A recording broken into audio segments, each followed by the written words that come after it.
reps, and both struggled.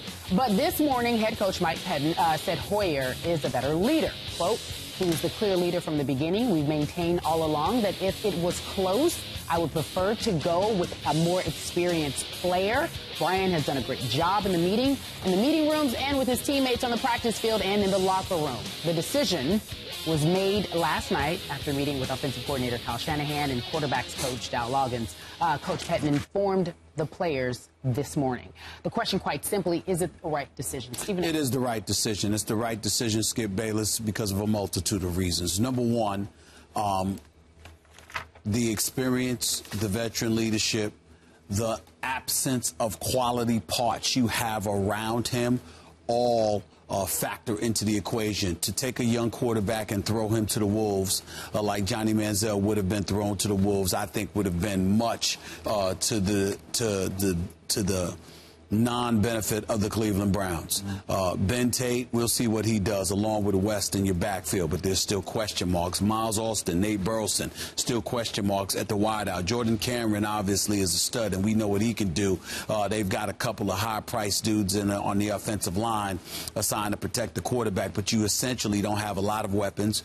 Josh Gordon, there's an imminent suspension that's coming. We all know that, so he's not going to be available to you, which is why I mentioned Miles Austin and Nate Burleson. So if you don't have the requisite weapons necessary in order to really supplement your quarterback, and you don't have a stout running game, because remember they ranked 27th in rushing last season, then again, I was opposed to throwing Johnny Manziel to the wolves. But I want to emphasize that Johnny Manziel did not lose the starting quarterback job for the Cleveland Browns, and it's not because he never had it.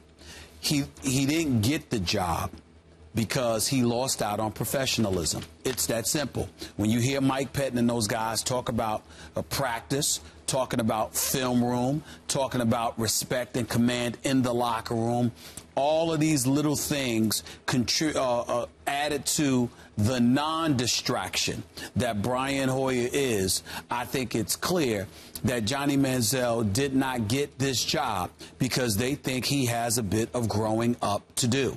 It wasn't just about who flung the football better. If Johnny Manziel doesn't have these distractions, if he is perceived as being the consummate, ultimate professional from open and tap, I don't think this happens. I think it happened because of things off the field as well as on the field, the kind of contagious effect that the quarterback can have on a locker room, and I think those things factored into the decision by Mike Pettin and the Browns more so than anything else. For the record, by all accounts, Johnny has been first in and last to leave day after practice, day after practice day. That he's been nothing but the model student in the classroom, that he has grasped the offense much quicker than the staff thought he could grasp the offense. So if it's professionalism we're talking about, are we going to factor in the trip to Vegas? Okay, I'm saying, is that what we're doing? I'm saying to you, this is the NFL. I'm not saying it's right. I'm telling you that what I'm prognosticating about, what I'm speculating about, it's entirely consistent with the image that the NFL has created of itself. Every little thing is magnified. Okay, so is the little thing with the middle finger magnified? Right. The middle finger, you think that was the straw that broke the back here? I think it's possible. Certainly that sounds silly on its face, and I understand and recognize that. Because you thought that the world was greatly overreacting. And I still believe that. But it doesn't negate the fact that this is the NFL we're talking about here, and they believe that every little thing you do, particularly as a quarterback, has a profound and lasting effect on a locker room, and they guard against that, especially when you consider that this is their third head coach in the last 3 years. Okay. Now, back to the question. I obviously, as I dug in and said yesterday, I believe this decision was wrong.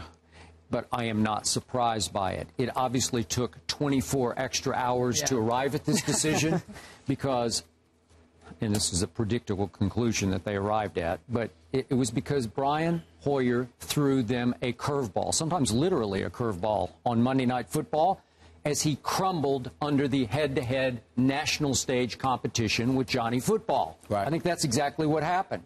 But from the start, the staff wanted Brian Hoyer to have this job. He's a local boy made good. And and again, I'm going to point this out again and again because it's just fair to Johnny Manziel to point out that 3 primary decision makers on draft night did not want to draft Johnny at all. The GM, the coach, new head coach, and the coordinator. So does this surprise anybody? No. Do I think that they want Brian Hoyer to do what he did last year and pick up where he left off when he tore his ACL in his 3rd start? Right. Yes, and I think they think he will because again, being totally objective, Brian Hoyer was really good last year in those 2 games. Remember, at Minnesota, he throws for 321, although 10 of those balls for 146 yards went to one Josh Gordon. 10 for 146. Sure. That's quite a game by that young receiver, right? And then Brian threw for 269 in a home win, 17-6 over Cincinnati. Yep. It's pretty impressive. Right. But the defense is a top 10 defense, and it will continue to get a little better under a very good defensive coach. That's right. Another Rex Ryan protege in Mike Patton. Right. So, to me, if I step back here, do I think that they want Brian Hoyer to keep this job all season long? I do. I do. That's what I believe. Will he? I don't know. God bless him, because he might still crumble under the pressure of having Johnny Football looking over his shoulder pads game after game after game. It's almost going to be like Brian Hoyer can't even have an average game, or there's going to be an outcry for Johnny Football. Now, I believe this staff wanted to show the world they would not crumble under the fan pressure to start Johnny, the Cleveland Brown fan pressure, Cleveland, Browns Nation. But I'm going to say it one more time. Brian Hoyer is not Johnny Manziel. And I believe this team, if they started Johnny from the start at Pittsburgh, I believe this team would go 9-7. I believe if Brian Hoyer starts every game, they'll go 6-10. Obviously, Johnny will make more mistakes than Brian Hoyer will make. Johnny will also make way more game-winning plays than Brian Hoyer can even consider making, because he's just not capable of making those kinds of plays. So, big picture, I disagree. I get it. I'm not surprised by it. I'm not going to fight against it. It's all well and good for them. They took the safe, conservative, conventional way out, the NFL way out. Sure. And yet, I think they're hoping against hope that Brian Hoyer will hang on to a job I don't think he'll be able to hang on to. Well, let's be clear. There's no reason to trip. This is going to mark their 12th starting quarterback in the last 14 years in Cleveland. 12 different quarterbacks to start the season in the last 14 years. So you mean no reason to figuratively trip, right? Not literally trip. They all trip, right? That's what I'm saying. I mean, like trip and fell. Figuratively speaking, I say that simply because of this. Just because you start the season with Brian Hoyer doesn't mean you're going to finish it with him. Think about this. 1999, it's Todd Detmer.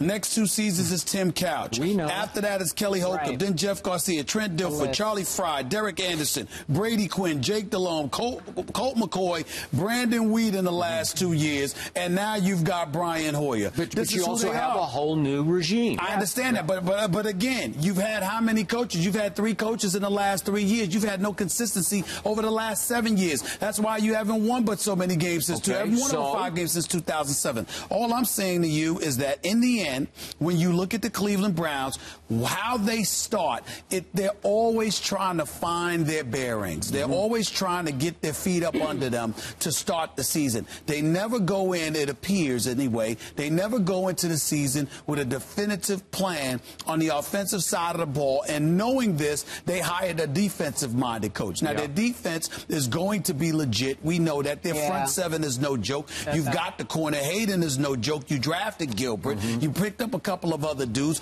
We'll see what they do. But everybody anticipates their defense to be top-notch. Anytime you've talked about Cleveland and what they're going to do offensively, what you said is, quote, you need a running game, whether it's Tate or West, because you have to have a running game to rely upon, because nobody was expecting but so much from the quarterback position anyway, particularly once the news came down about Josh Gordon that he was going to be gone. So throwing the football wasn't going to be plan number one. You wanted ball control. You wanted to run the football. You wanted to move the chains, give your defense some rest so they could come out on the field fresh and wreak havoc that way. That's their ingredient, which basically means we're really looking for a game manager at the quarterback position for now. And that's where Hoyer fits in. How long is for now? 3 or 4 games. That's all? After the bye, Johnny starts. Make Are the you sure? proclamation. Is this No, you're I'm on the record? Yes. I'm not sure, but I'm on the record. let's be clear. Yeah. You've got Pittsburgh, you've got Baltimore in 2 of the first 3 weeks. It's not going to take long. Somebody going to suffer. Hi, Skip Bayless. Johnny, after the bye, you ready? Hey, Pittsburgh might have suffered in the first game. Oh, gosh. Hey, you don't think that longtime defensive coordinator is resting a little easier in your Steelers? What has Dick LeBeau said from the start of training camp? I'm preparing for Johnny Manziel. But Johnny said he wasn't ready, Skip. Yeah? Who said? Johnny Manziel said he wasn't ready. Said he wasn't ready? Yeah. I don't think he's saying that. I think he's saying from week to week, if you give him more snaps, he'd be ready. Oh, okay. Yeah. Oh, he wasn't listen. ready last week for him, but he will be now. Okay, Would be. so our social guru, Marcus Matthews, went to the Twitter and wrote